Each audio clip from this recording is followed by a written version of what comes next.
Shalom, salam sejahtera bagi kita semua. Kami mengucapkan selamat beribadah bersama kami di channel GBI Citra Garden 2. Berikut informasi seputar kegiatan gereja sepekan ini.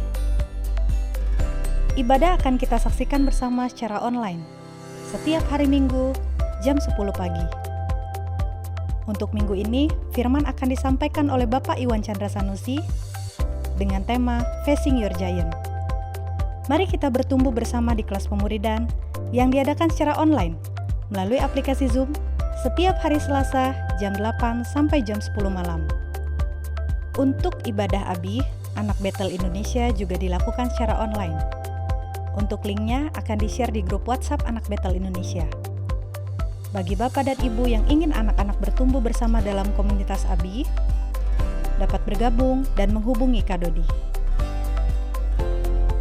Bagi jemaat GB Citra Garden 2 dapat bergabung dalam komsel yang diadakan secara online dengan menggunakan aplikasi TeamLink, Zoom, Skype, dan lain-lain.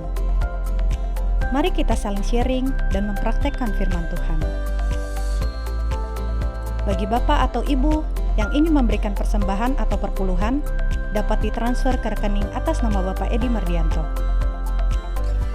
Untuk persembahan diakoni atau misi, dapat ditransfer ke rekening atas nama Ibu Eri. Kami juga menyajikan setiap harinya renungan firman atau jurnal yang Bapak Ibu bisa nikmati dan akses di akun YouTube channel GBI Citra Garden 2. Demikian informasi kegiatan di GB Citra Garden 2 untuk sepekan ini. Stay healthy, stay at home. Tuhan Yesus memberkati kita semua. Shalom, puji nama Tuhan, haleluya. Apa kabar Bapak Ibu Saudaraku? Kami percaya Bapak Ibu dalam kondisi yang baik, sehat. Setelah 1 minggu kita beraktivitas di rumah, mari kita bersama-sama meluangkan waktu kita mau beribadah bersama-sama di hari Minggu ini. Mari kita berdoa sebelum kita memulai ibadah kita. Bapa di surga, terima kasih Tuhan. Kami bersyukur karena Tuhan Yesus baik bagi kami Bapa. Kami percaya kasih setia Tuhan tidak pernah luntur dalam hidup kami Bapa. Di tengah-tengah pandemik dunia yang banyak virus, banyak penyakit Tuhan, kami percaya Tuhan, pertolongan Tuhan bagi setiap kami sempurna. Kami gak pernah ditinggalin sama Tuhan, dan kami percaya Tuhan, kasih setiamu untuk kami adalah untuk selama-lamanya Bapa. Maka dari itu Tuhan, kami rindu Tuhan, pagi hari ini Tuhan Yesus kami ingin datang menghadap kehadirat-Mu Bapa. Kami ingin memberikan penyembahan kami yang terbaik buat Tuhan. Kami mau mendatangkan kuasa Roh Kudus di rumah kami Tuhan Yesus. Kami percaya Tuhan Allah Bapa kami hadir di tengah-tengah kami Bapa, menjamah, mengurapi setiap kami yang ada di rumah. Terima kasih Tuhan Yesus. Kami siap untuk memuji, meninggikan, memuliakan Raja di atas segala raja. Mari kita angkat tangan kita. Kita mulai menyembah Tuhan. Katakan terima kasih Tuhan. Terima kasih Tuhan. Ucapkan syukurmu. Ucapkan terima kasih Yesus. Engkau baik Tuhan. Engkau baik bagi kami. Engkau baik bagi keluarga kami. Terima kasih Tuhan. Terima kasih kami masih diberikan pekerjaan yang baik Tuhan. Terima kasih kami diberikan makanan yang cukup Tuhan. Terima kasih kami masih diberikan kesehatan Tuhan. Terima kasih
Pujilah Tuhan. Yesus.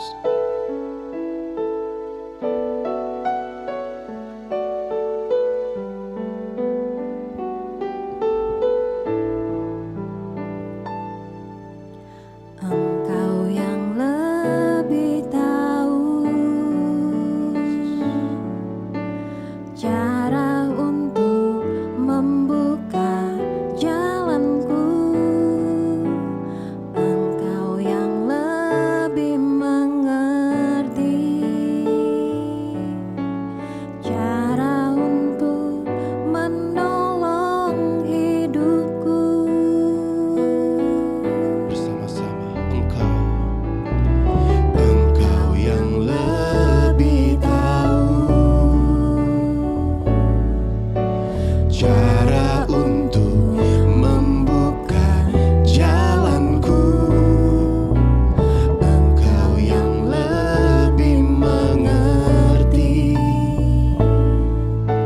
cara untuk menolong hidupku. Ku percaya Kau Tuhan yang tak pernah gagal, menjadikanku lebih dari pemenang. Ku percaya Kau Tuhan yang tak pernah lalai, menepati janji-janji-Mu. Ku percaya Kau Tuhan yang tak pernah gagal, menjadikanku lebih dari pemenang. Ku percaya Kau Tuhan yang tak pernah lalai, menepati janji-janji-Mu.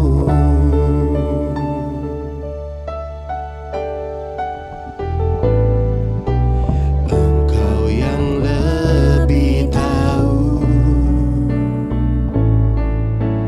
cara untuk membuka jalanku. Engkau yang lebih mengerti cara untuk menolong hidupku. Ku percaya Kau Tuhan yang tak pernah gagal, menjadikanku lebih dari pemenang. Ku percaya Kau Tuhan yang tak pernah lalai, menepati janji-janji-Mu. Ku percaya Kau Tuhan yang tak pernah gagal, menjadikanku lebih dari pemenang. Ku percaya Kau Tuhan yang tak pernah lalai, menepati janji-janji-Mu. Menepati janji-janji-Mu. Menepati janji-janji-Mu.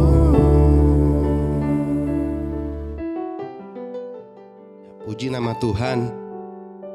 Sebelumnya izinkan saya untuk sharing satu firman yang saya dapatkan minggu ini. Dari Yesaya 40 ayat 28 sampai ayat yang ke-31. Demikianlah firman Tuhan. Tidakkah kau tahu dan tidakkah kau dengar? Tuhan ialah Allah kekal yang menciptakan bumi dari ujung ke ujung.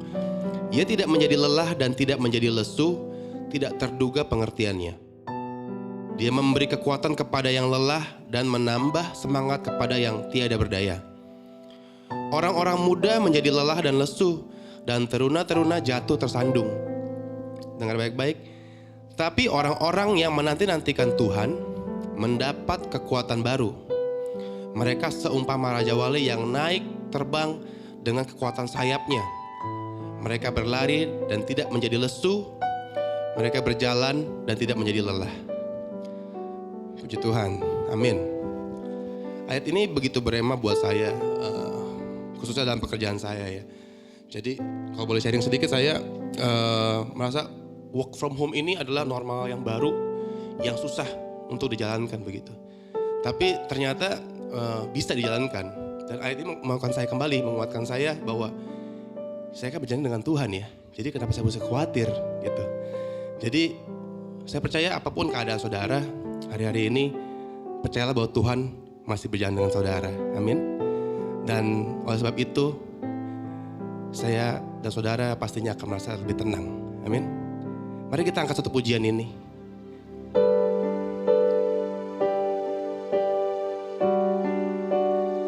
Makasih Tuhan.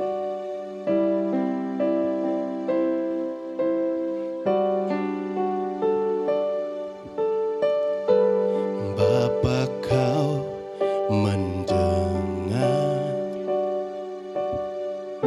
seruan hatiku, tak pernah Kau lepaskan dari kasih-Mu. Lewat lembah gelap, Kau temani aku. Roh-Mu bekerja selalu untuk kebaikanku.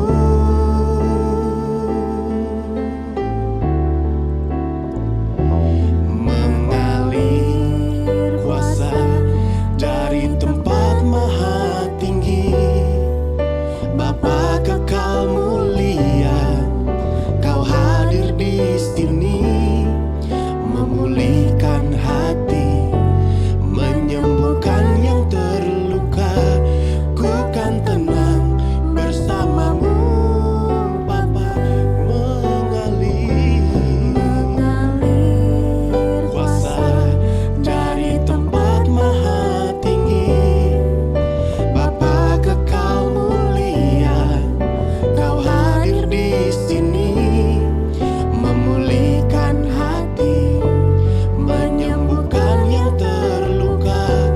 Ku kan tenang bersama-Mu, Bapa. Kami tenang bersama Engkau Tuhan.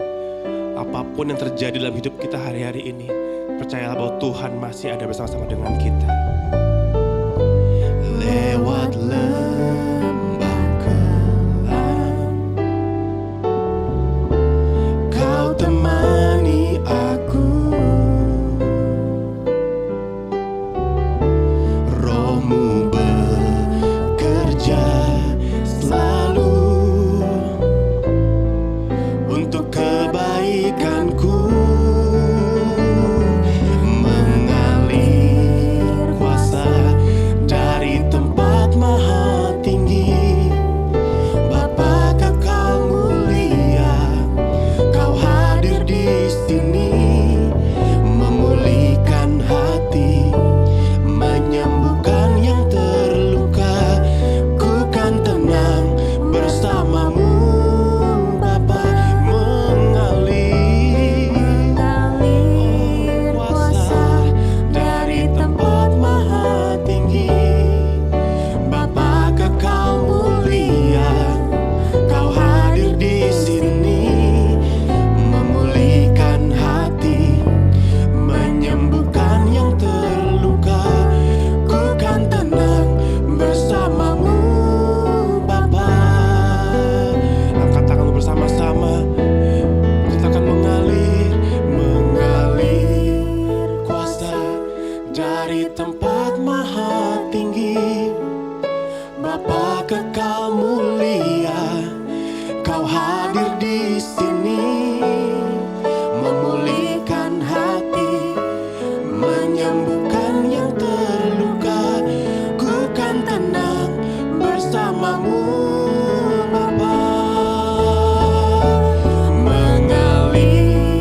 Terima kasih Tuhan, di pagi yang indah ini Engkau masih memberikan kami izin untuk mengikuti ibadah, walaupun hanya lewat online, walaupun kami di rumah masing-masing. Tapi kami percaya kuasa Roh Kudus tidak pernah meninggalkan kami. Kuasa Roh Kudus akan terus memimpin kami, mendukung kami mengikuti ibadah demi ibadah dengan baik. Terima kasih jika hari ini kami masih diberi kesempatan untuk mendengarkan firman-Mu lagi. Tuhan, pakai mata hati kami, pakai telinga kami untuk mendengarkan apa yang menjadi isi hati-Mu hari ini. Pakai hamba-Mu yang terbatas ini dengan kuasa Roh Kudus-Mu yang tak terbatas, agar setiap firman yang disampaikan akan tertanam dan bertumbuh, bahkan berbuah berkali-kali lipat. Terima kasih atas berkat yang Kau limpahkan pada kami. Kami siap untuk mendengarkan firman-Mu. Di dalam nama Tuhan Yesus Kristus. Haleluya. Amin. Selamat pagi Bapak Ibu semua, Jemaat GB Citra 2 yang terkasih. Hari ini kita masih mengadakan ibadah online kembali. Sudah hampir 1,5 bulan kita mengadakan ibadah online ini. Hari ini bertepatan dengan Hari Raya Idul Fitri, yang biasanya itu sepi dengan yang namanya jemaat, karena mereka banyak rata-rata berlibur ya. Tapi hari ini berbeda dengan hari-hari biasanya. Ya. Hari ini benar-benar gereja itu kosong. Hampir semua gereja tidak ada ibadah langsung. Jadi mereka banyak yang menerapkan yang namanya lockdown ataupun yang namanya PSBB, ya kan? Pembatasan sosial berskala besar. Sehingga hampir semua orang percaya melakukan ibadah secara online seperti yang gereja kita lakukan. Pandemi ini bukan hanya membuyarkan semua rencana liburan kita. Banyak orang yang tidak bisa berlibur di saat lagi Hari Raya Idul Fitri ini. Tapi juga turut meruntuhkan yang namanya perekonomian dunia. Ya. Sedikit pengetahuan untuk Bapak Ibu. Ya. Indeks harga saham gabungan di awal Januari dari angka 6.280 itu turun menjadi 3.937. Itu hampir 37% turunnya. Begitu juga dengan saham di Amerika. Di bulan Februari masih di kisaran 29.400 turun menjadi 18.600. Turun hampir 36%. Bahkan data pengangguran di Amerika itu menunjukkan angka yang terburuk sejak tahun 1948, yaitu sebanyak 22,5 juta orang yang menganggur. Keadaan seperti ini membuat orang menjadi panik, takut akan keadaan, dan khawatir akan masa depan. Karena banyak sekali tidak bisa memprediksi masa depan seperti apa. Banyak yang mengalami depresi, bahkan stres.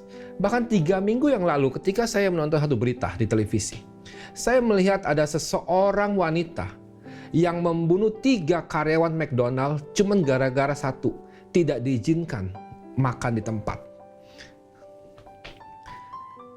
Hal itu bisa terjadi karena orang banyak yang khawatir, orang banyak yang takut akan keadaan ini.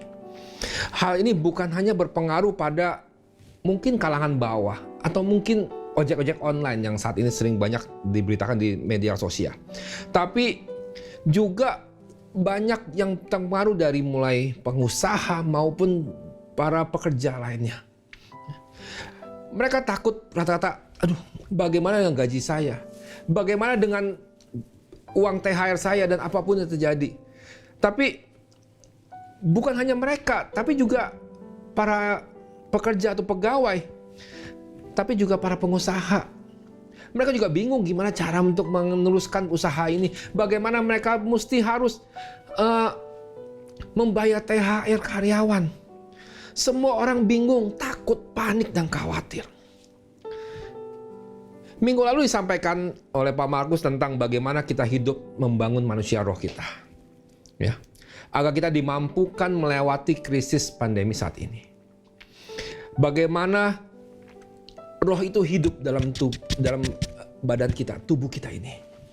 Tapi hari ini kita mau belajar bukan lagi membangun, tapi bagaimana setelah kita membangun manusia roh kita, dan terusnya sekarang ini bagaimana kita berjalan bersama Tuhan, berjalan bersama dengan rohnya. Hari ini saya memberi judul perenungan saya adalah Facing Your Giant.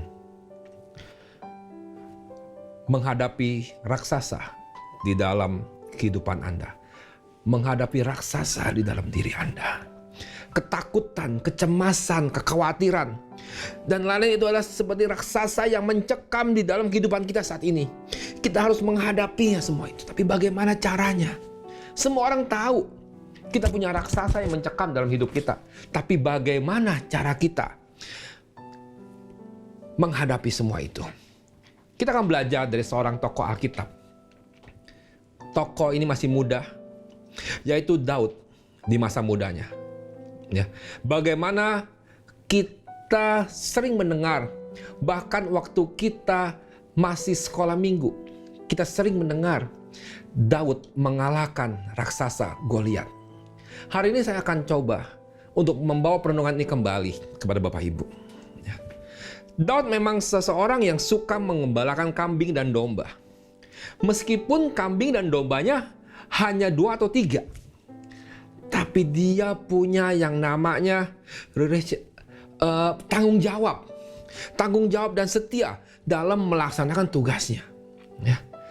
Kalau kita bisa baca di dalam 1 Samuel 17:34 sampai 35 dikatakan bahwa ia sangat bertanggung jawab dan setia dalam melindungi kambing dombanya dari hewan buas.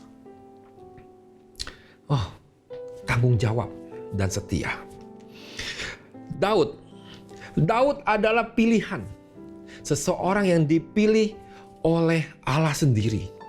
Dikatakan dalam 1 Samuel 16 ayat 7b dikatakan bahwa bukan yang dilihat manusia yang dilihat Allah. Manusia melihat apa yang di depan mata, tetapi Allah melihat hati.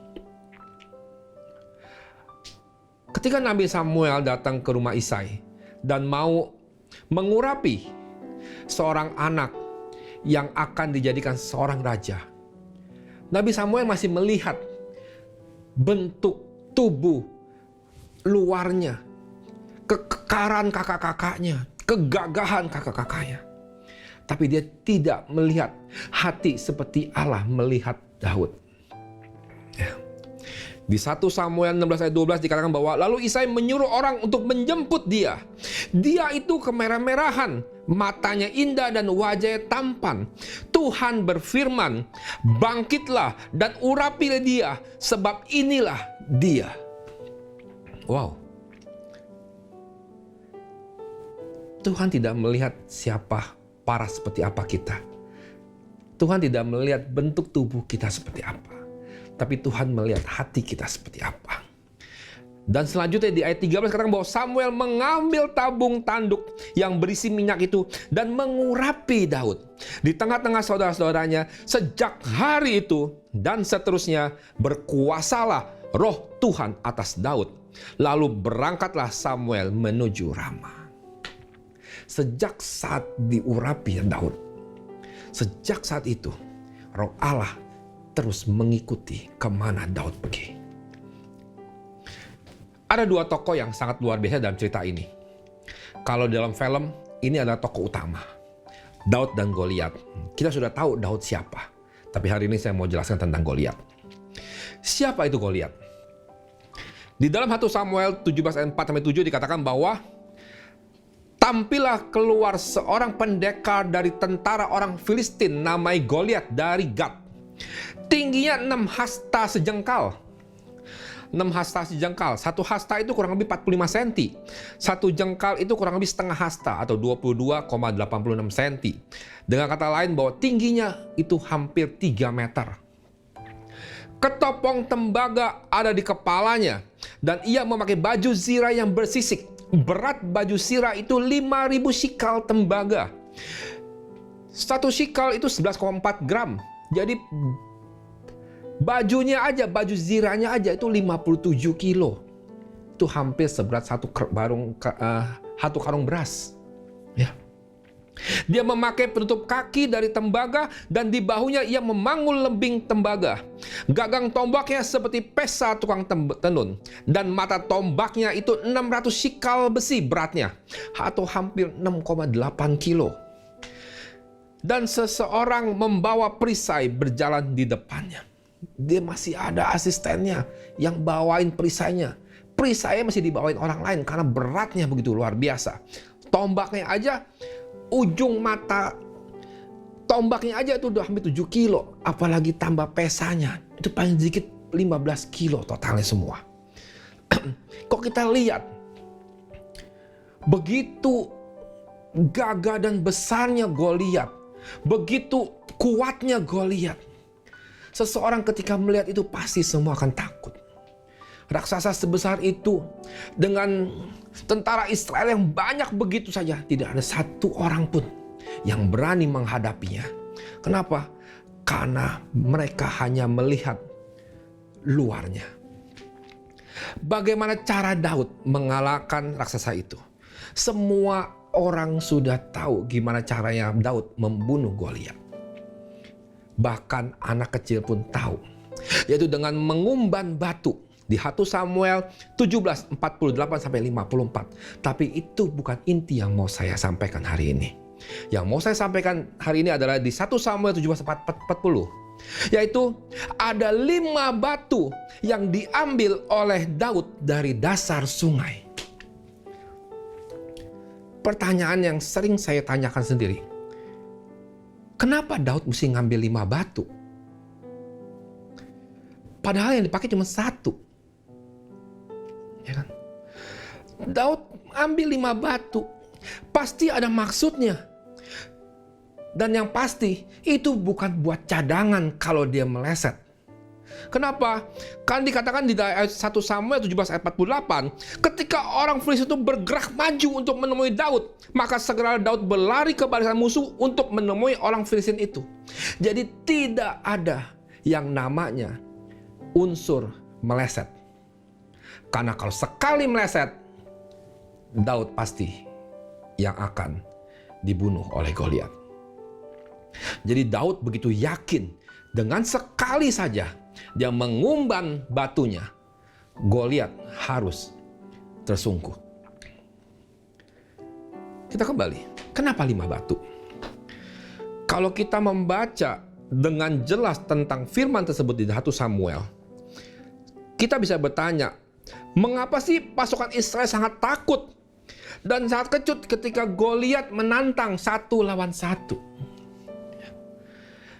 Karena yang mereka hadapi bukan tentara orang Filistin saja, tetapi juga bersama 4 orang raksasa lainnya selain Goliat.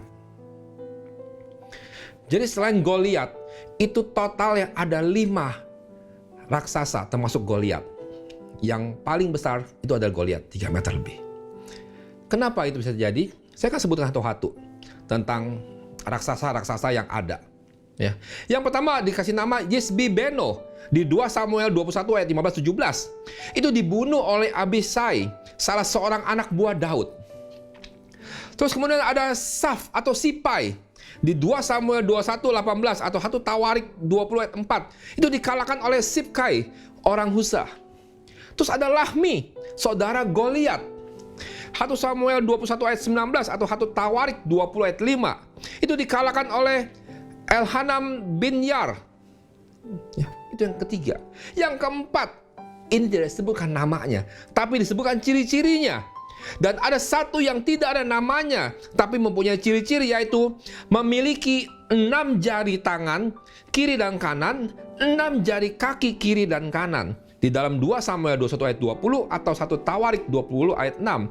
Itu dibunuh oleh Yonatan, kakak Daud. Raksasa lain mengikuti raksasa yang terbesar yang dihadapi Daud. Ada 4 raksasa lainnya. Sama seperti saat ini. Ketika kita mengalami ketakutan, itu kita tidak hanya mengalami ketakutan saja, Itu raksasa terbesar yang kita hadapi. Tapi dia juga ada raksasa-raksasa lainnya yang mengikuti rasa ketakutan itu.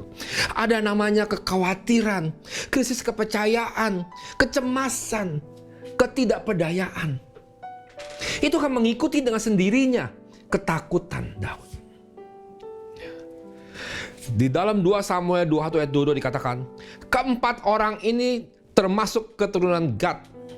Mereka tewas oleh tangan Daud dan oleh tangan orang-orangnya. Beruntunglah kelima raksasa itu tewas di tangan Daud dan juga di tangan orang-orang Daud. Ya.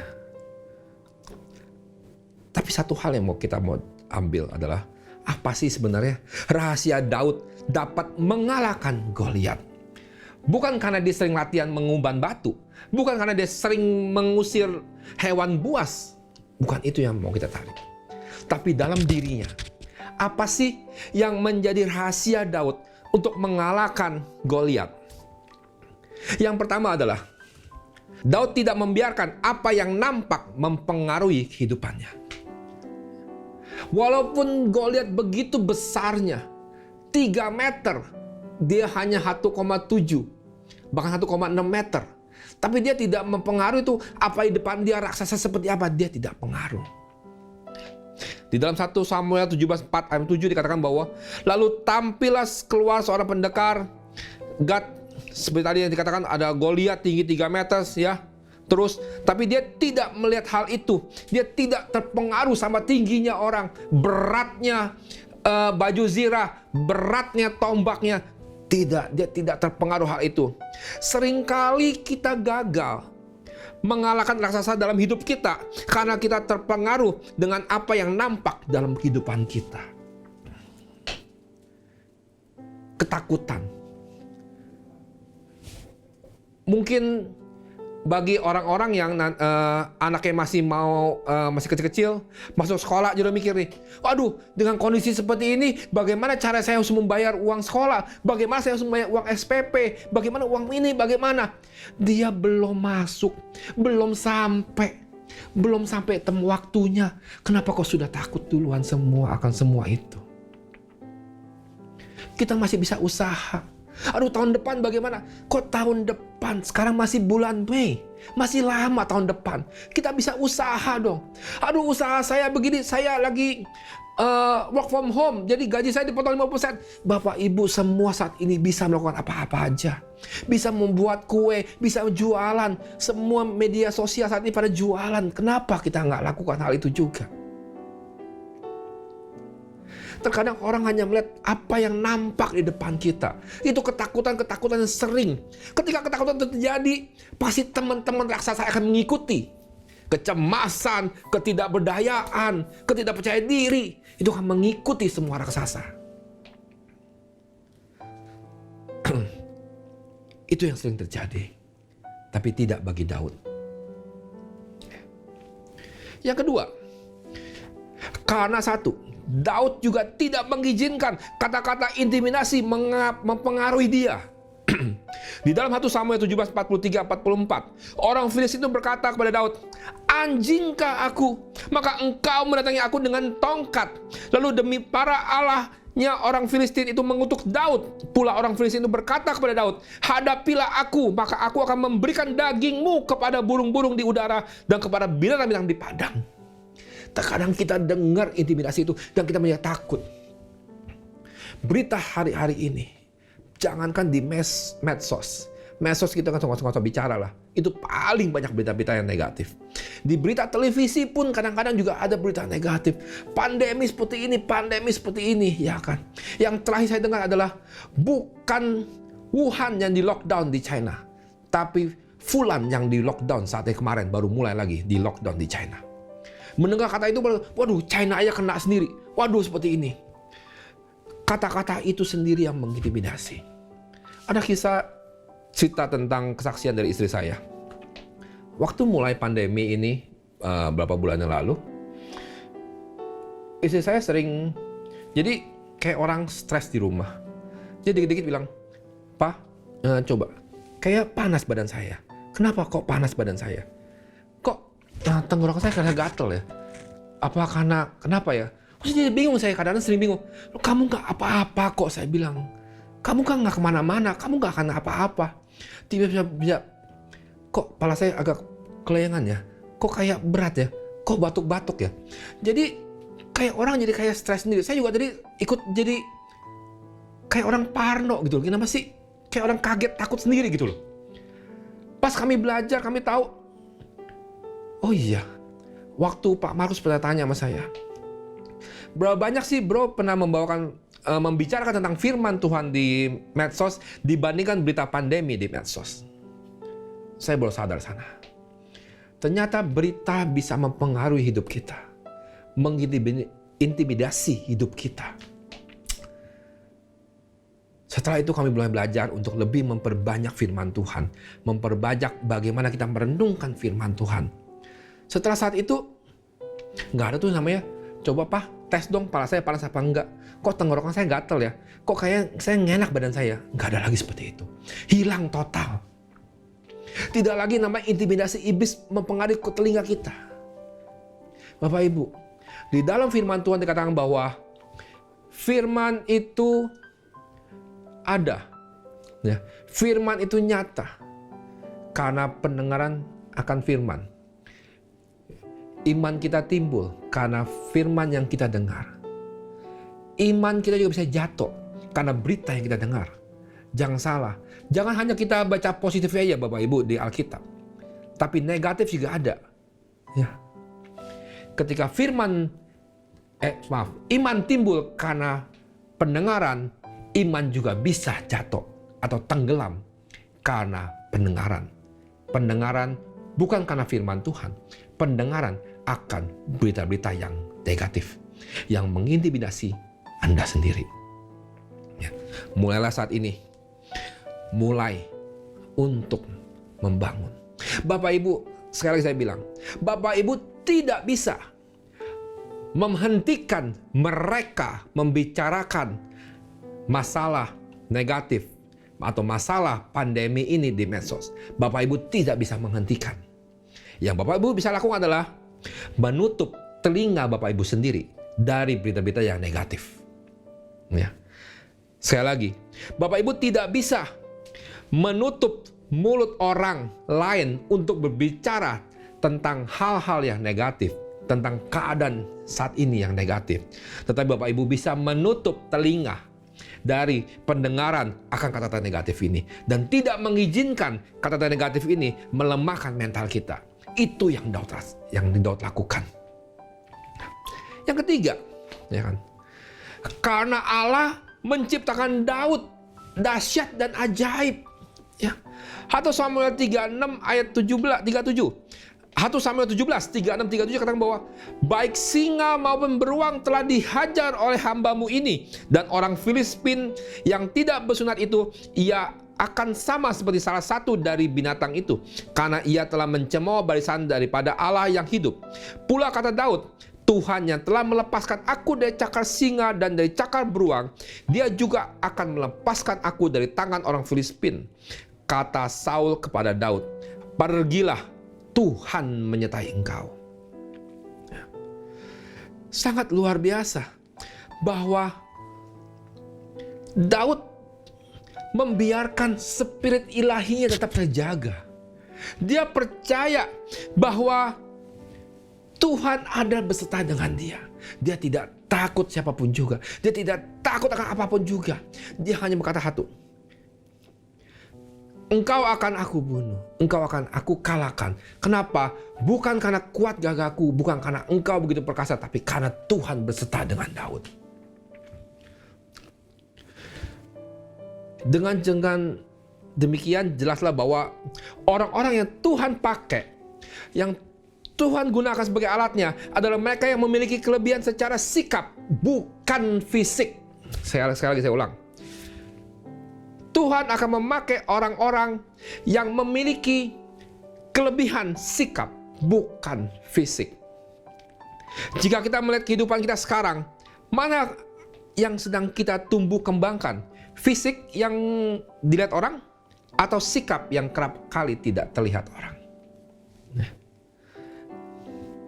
Bagaimana cara kita dapat mengalahkan raksasa dalam hidup kita?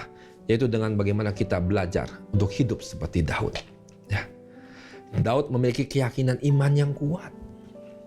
Di dalam 1 Samuel 17:26 dikatakan bahwa, lalu berkatalah Daud kepada orang-orang yang berdiri di dekatnya, apakah yang akan dilakukan kepada orang-orang yang mengalahkan orang Filistin itu?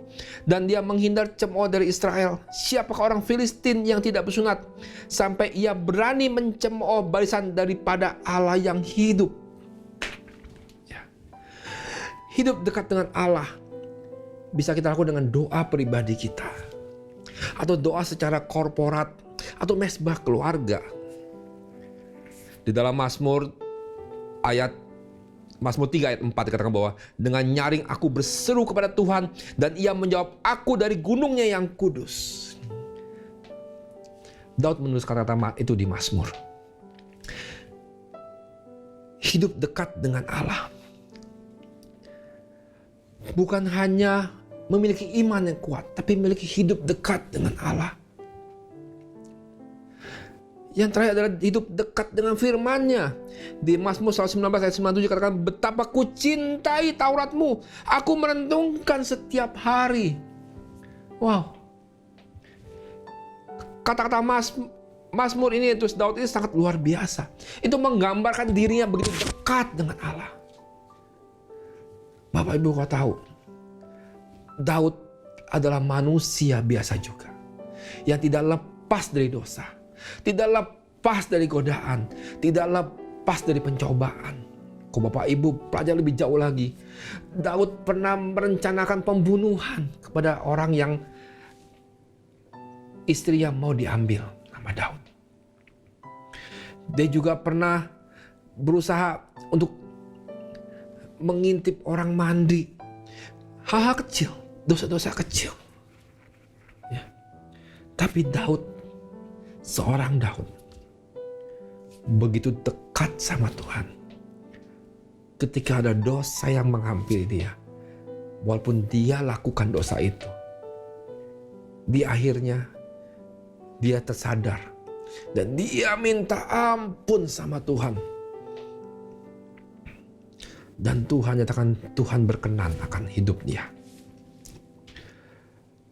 Daud adalah orang yang berkenan di hati Tuhan. 1 Samuel 13 ayat 14 dikatakan bahwa, namun sekarang kerajaanmu tidak akan bertahan. Tuhan telah memilih seseorang dari hatinya, dan Tuhan telah menunjukkannya menjadi raja atas umatnya, sebab kamu tidak menaati yang diperintahkan Tuhan kepadamu. Inilah kata-kata Samuel kepada Raja Saul saat itu, bahwa Tuhan telah mencari gantinya Saul yang berkenan di hati dia. Firman Allah adalah firman yang hidup, dan firman itu hidup dalam hidup kita. Di dalam Ibrani 13 ayat 5 dikatakan bahwa, janganlah kamu menjadi hamba uang, dan cukupkanlah dirimu dengan apa yang ada padamu saat ini. Karena Allah telah berfirman, Bapak Ibu harap camkan kata-kata ini, aku sekali-sekali tidak akan membiarkan engkau, dan aku sekali-sekali tidak akan meninggalkan engkau. Di Ibrani 13:5 dikatakan seperti itu. Bukan hanya itu, Allah berjanji kepada umatnya bahwa ia tidak akan meninggalkan kita sebagai umatnya. Maka dengan kata itu adalah sifat Allah yang tidak berhenti menyertai kita. Ia tidak akan meninggalkan kita sekali-kali. Otomatis sifat Allah akan terus mengikuti kita. Dia penuh kasih, dia penuh murah hati, dia penuh damai, dia lemah lembut. Apapun sifat Tuhan, setiap sifat Tuhan itu akan menyertai kita sampai saat ini. Kenapa? Karena janjinya tidak ditujukan hanya satu orang. Dia mengatakan itu kepada semua orang yang percaya. Bahkan dia akan membuka sumur untuk semua orang untuk boleh meminum airnya. Dan ketika ia membuka lumbung, ia akan memberi makan. Semua orang yang percaya boleh datang dan makan sepuasnya dalam lumbung itu. Tidak peduli Allah memberikan firman itu kepada Abraham atau kepada Musa. Dia telah memberikan firman-Nya kepada Anda dan saya sebagai keturunan orang percaya. Dikatakan dalam Keluaran 3 ayat 8, sebab itu aku telah turun untuk melepaskan mereka dari tangan orang Mesir, menuntun mereka keluar dari negeri itu ke satu negeri yang baik dan luas, suatu negeri yang berlimpah-limpah susu dan madunya, ke tempat orang Kanaan, orang Het, orang Amori, orang Feris, orang Hewi, dan orang Yebus. Di Keluaran 3 ayat 8. Ya. Di sana dikatakan lagi, sekali lagi dikatakan kepada Musa, kuatkanlah dan teguhkanlah hatimu, jangan takut, jangan gemetar karena mereka, sebab Tuhan Allahmu dialah yang berjalan menyertai engkau. Ia tidak akan membiarkan engkau dan tidak akan meninggalkan engkau. Dalam Keluaran 31 ayat 6. Aku sekali-sekali tidak akan membiarkan engkau dan aku sekali-sekali tidak akan meninggalkan engkau. Di dalam Keluaran 14 ayat 14 ini yang terakhir. Firman terakhir. Tuhan akan berperang untuk kamu dan kamu akan diam saja. Keluaran 14 ini mengisahkan tentang Musa yang sedang ketakutan, cemas, stres, depresi. Kenapa? Karena saat ini dia sedang terjebak. Di depan dia ada laut Teberau yang begitu besar dan luas dan dalam. Di belakang mereka, jauh di sana, ada pasukan Mesir yang sedang berkuda, ingin membunuh mereka, menyerang mereka. Dan Musa sedang membawa begitu banyak bangsa Israel keluar dari Mesir waktu itu. Dan firman ini keluar kepada Musa, Tuhan akan berperang untuk kamu dan kamu akan diam saja. Kalau kita baca lagi firman ini di dalam bahasa Alkitab sehari-hari, Tuhan akan berjuang untuk kamu dan kamu tidak perlu berbuat apa-apa. Allah meyakinkan umatnya bahwa Ia akan berperang untuk mereka, tetapi mereka harus maju dan menuju laut dengan iman yang percaya. Disitulah mukjizat terjadi. Ketika kita belajar untuk menyerahkan hidup kita bagi Tuhan dan belajar dari Daud, kita tinggal satu, Bapak Ibu, menghentakkan tongkat kita, apa yang ada dalam hidup kita, ke laut itu, dan laut itu akan terbelah. Bapak Ibu hanya mengambil bagian Bapak Ibu, jalan, maju terus, jangan berhenti. Jangan melihat ke belakang. Karena di belakang itu semua yang telah kalian Bapak Ibu tinggalkan. Mungkin Bapak Ibu merasa nyaman hidup di Mesir karena banyak makan dan minuman yang bebas. Tapi hari ini kita mau menuju Kanaan. Jalan. Laut akan terbelah. Mukjizat Tuhan akan terjadi. Kita hanya lakukan bagian kita. Dan Tuhan yang akan berperang bagi kita. Inilah firman yang mau saya bagikan hari ini Bapak Ibu. Semoga apa yang saya bagikan dapat Bapak Ibu tangkap dan Bapak Ibu aplikasikan dalam kehidupan Bapak Ibu sehari-hari. Mari kita tutup dengan doa. Tuhan Allah, terima kasih. Jika hari ini kami belajar dari Daud tentang bagaimana kami mau meresponi hidup Bapak hidup hari ini. Ya. Kita mau belajar tentang apa yang nampak tidak mempengaruhi hidup kami. Apa yang kami dengar, intimidasi, tidak mempengaruhi hidup kami juga. Lalu apa yang terjadi, kami dapat pahami dan kami tahu bahwa kami itu lebih kuat dari segala sesuatunya. Karena Allah menciptakan kami dahsyat dan ajaib. Tuhan, terima kasih. Terima kasih atas pengetahuan ini. Terima kasih atas hikmat ini Tuhan. Karena Engkau yang menurunkan segala sesuatunya pada kami. Hingga Engkau memberikan kami penolong. Roh Kudus-Mu yang menolong kami. itulah seperti Daud yang ditolong oleh orang-orangnya untuk melawan raksasa-raksasa lainnya. Tuhan yang minta, ayo maju, lakukan bagianmu, dan Tuhan akan lakukan bagian dia. Terima kasih atas firman ini.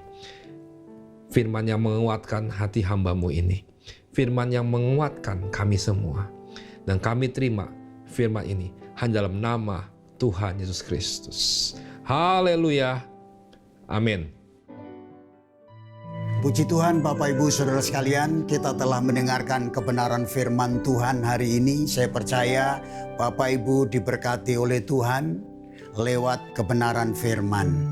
Dan hari ini suasana saudara kita, tetangga kita lagi merayakan kemenangan mereka karena setelah 30 hari mereka berpuasa di tengah-tengah kesulitan, di tengah-tengah pandemi seperti ini, tidak mengurangi rasa sukacita mereka tentunya. Itulah sebabnya kita juga patut bersyukur, kita juga ikut bersukacita walaupun kita tidak mengikuti perayaan mereka. Bapak Ibu Saudaraku yang dikasihi oleh Tuhan, firman Tuhan tadi menyampaikan pada kita bahwa kita harus menang menghadapi yaitu Goliat hari-hari ini. Saya percaya ketika saudara mempersiapkan diri hidup saudara, beberapa waktu yang lalu kebenaran firman ada dalam hidup ini, membangun manusia roh dan kemudian memiliki dasar iman yang kokoh, saudara siap untuk berperang menghadapi Goliat seperti Daud menghadapi Goliat, pasti saudara akan mengalami kemenangan. Terima kasih Bro Iwan Chandra yang telah menyampaikan kebenaran firman hari ini. Dan saudaraku yang dikasihi Tuhan, saudara yang di rumah dimanapun engkau berada, selamat menghadapi Goliat dan selamat menjadi pemenang. Tuhan Yesus memberkati saudara. Mari arahkan hatimu kepada Tuhan untuk mengakhiri ibadah hari ini. Dan tadahkan tanganmu kepada Dia. Seraya engkau menerima berkat Tuhan, biarlah di tengah-tengah keluarga saudara, kekuatan firman, dan bahkan penyempurnaan dari kuasa Tuhan turun atas hidup saudara. Itulah sebabnya saudara, engkau terima berkat dari Tuhan, berkat dari Allah Bapa di surga, kasihnya yang kekal dari Yesus Kristus, tuntunan penyertaan Roh Kudus turun atas saudara. Mulai hari ini sampai selamanya, Yesus datang kali yang kedua. Di dalam nama Tuhan Yesus Kristus. Haleluya. Semua yang percaya diberkati, bersukacita, berkata amin. Haleluya. Selamat pagi, selamat hari Minggu. Tuhan Yesus memberkati kita.